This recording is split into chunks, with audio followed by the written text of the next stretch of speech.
so they can actually control it and put it on the web. And I stated 4 years ago, put your minutes on, your consent agenda. Don't just put what you're going to talk about, put what you've done. They just announced last week they're going to start doing that. And they started with a new website, but they're still a month behind in their posting. So I believe there has to be the transparency. I believe we have to deal with business openly with all parties. If you're going to do chips, bring everybody to the table. If Heron has learned that, they brought the school to the table. Why have lawsuits down and cost us our kids the books and the schools and that we need when you could just done it right in the beginning? It becomes greedy when 70% goes to a developer and 30% goes to the city and nothing's going to anything else. Now, do you think people in Marion are aware that the city and the school district are in a lawsuit? Oh yes, very big talk in the city. And then it's polarized the city.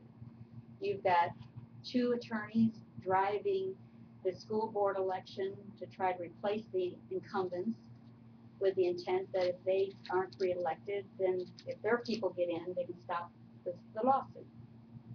And then you got the incumbents saying, well, we're fighting this because we're fighting it for the kids, so they're fighting to get re-elected. So you got the town is actually polarized. Those for the incumbents and those not. It's a very heated election right now. Do you see that same thing in the mayor's race? At first it was very polarized. At first it was. Well, those who like Mayor Butler are always going to Mayor Butler. I mean, that's their choice. It's a republic. They have the right to, and I'm not questioning that at all. My point is there are a lot of people who did not grow up in that in the 48 years. Some say it's the only mayor they've ever known, so they don't know any difference. But we have one of the offsets of new growth and the new families and the new annexation of families is you got people who don't have that loyalty. They just want to see results. They want to see business. They want to see results. They want to see jobs. They want to see their kids in good schools. And they vote based on that. They don't based on the old loyalties of the good old boys or anything like that. And so I think that's made this race a little different. Now, if you were elected, what would be the first couple of items that you would be on your agenda to accomplish? Well, in all honesty, one of the very first ones is a forensic audit. I know some of the counts that need to be looked at, everything from pensions funds, the TIP funds, the pavilion funds. They need to be actually, and for those that don't know what a forensic audit is in the public, it's just a very an outside detailed review of all the accounts. And there you can say, okay, as a new administration, this is what you have. These are the issues or the inaccuracies or indiscretions that we need to handle. And I did that for every business I ever took over because you need to know where you stand. You need to know in engineering where you stand. You need to know any pending infrastructure projects where you stand. We're looking at a new crossroad up there on where the Star Bond is going to go.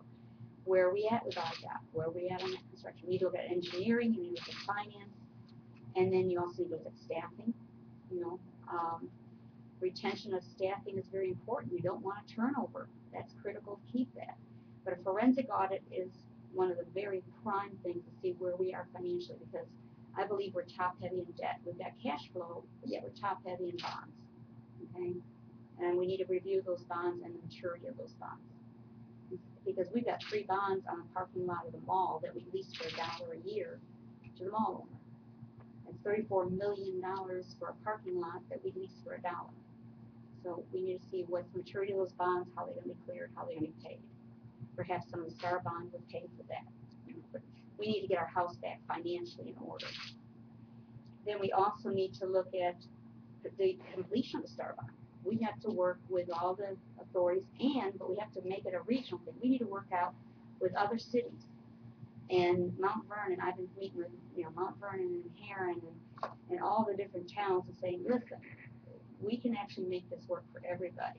And the fact that we don't have enough hotel beds to feed the demands of that bond, but we can be Disney World and you can be Kissimmee.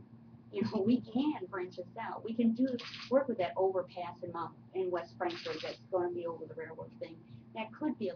that draws from West Frankfort. How can we make this into a regional move and get it accomplished? We want those jobs. No question, we want those jobs. We also want those jobs to be many tiered, from entry level to executive level, to keep some of our people here. I mean, I've got a son who's going to be a PA, is going to leave. My daughter who's going to graduate SIU and have to leave, because you just don't have jobs that keep them here to build our community. We don't have a perpetual movement. Do you have a vision for what Marion would be like in 5 years, 10 years under your administration? And how would it be different from what's going to happen based on what's there now? Okay. I believe Marion will continue to grow. There is momentum going. The Star Bond is going to, hate to use the word stimulus, it's a bad word international, but I think it will stimulate continued growth. And then again, it will always keep expanding outward, especially if we do regional. But I think what we did lose in Marion is we kind of lost who we were. We've disconnected. Our community's disconnected with each other. We're disconnected with the kids. We're disconnected with the seniors. We've kind of lost it. We've got what we built, but we've lost who we are. And we need to recapture that spirit of who we are in a community.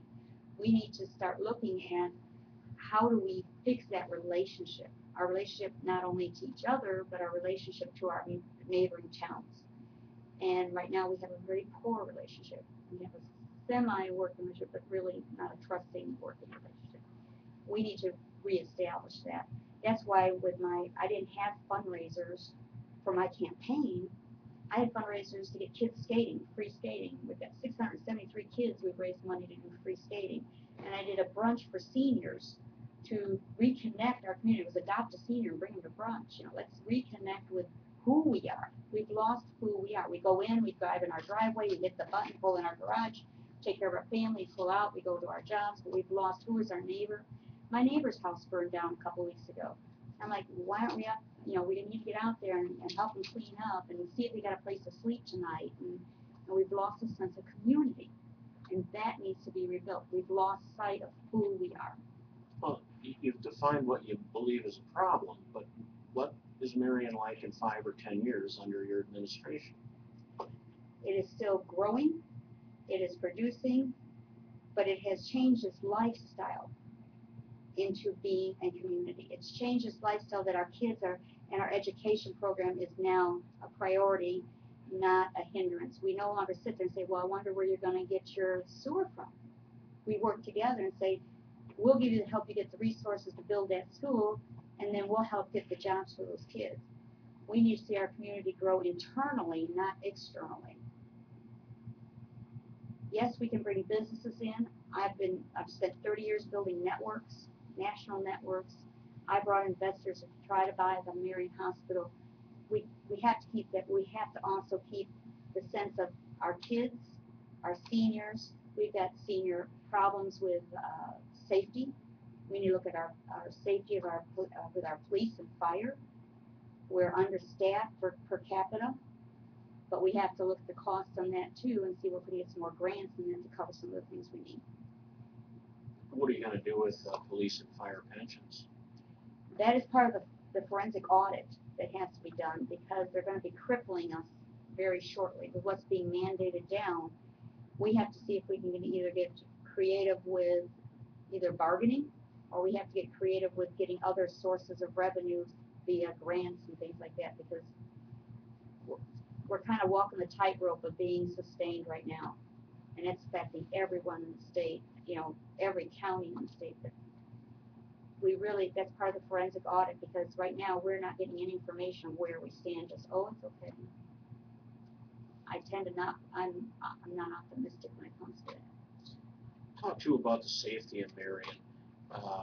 People that have been in this area for a long time tell me that Marion's got a new wave of crime. And what's that all about? And why is it happening? And how can it be stopped? Well, what we're seeing is an increase in senior break-ins. Okay. You mean people are breaking into senior homes, not seniors running around? No, seniors aren't breaking. No, they're desperate. They're very desperate. No, we're seeing an increase in that. We're seeing an increase in just petty theft, a big movement in drugs and gangs. I mean, you can't go to a parking lot and not see it hanging, everybody hanging out and what's going on. One, there's nothing for anybody of that age group to do. I mean, if you don't bowl, you don't go to the movies, you hang in the parking lot, and trouble will prevail. Then you also have, even I talked to some of the college Life kids. is that narrow for youths